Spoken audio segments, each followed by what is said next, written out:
Не ти ли писна да гледаш отстрани, макар и да знаеш колко ме боли?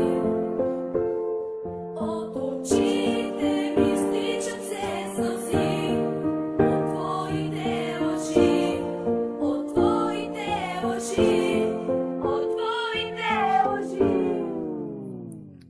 Поглеждам те и спомена за тебе се връща. Тялото здрава, душата като мърша. И как да забрави прегръдката, целувката страстна. Тогава чувството към теб нарасна. И всеки ден пред мене си ти с други хора, с други мечти.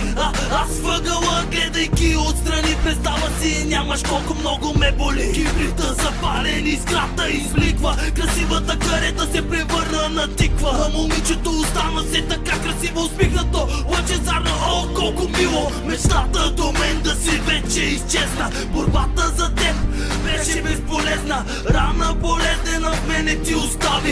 И питам те по дяволите защо така направи. Не ти ли писна да гледаш отстрани, макар и да знаеш колко ме боли?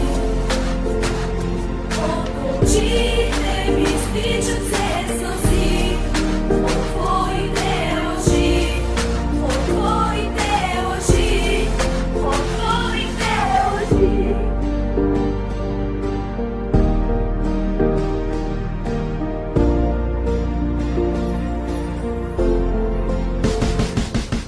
Не знам и не мога да си го обясня. Не знам и с какво успях да те нараня. А после с времето всичко това в хаос се превърна. Но въпреки това купнея да те зърна. А ти няма да.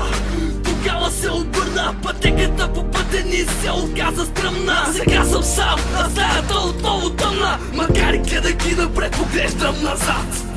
Не искам да се връщам в този ад. Сега бродя като тук, без сърце и душа. Като си тръгна от мене, ти ги взима. Но цяла вечер седя и гледам твоята слика. След тебе вече останах жалка картинка. Името ми се лечи от теб тъжна пороен, а в сърцето ти от мене не остава спомен. Не ти ли писна да гледаш отстрани, макар и да знаеш колко ме боли?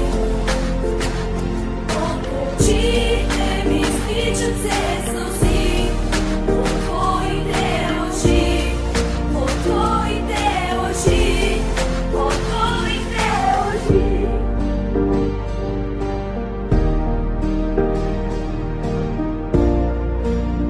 This is the Russian Project.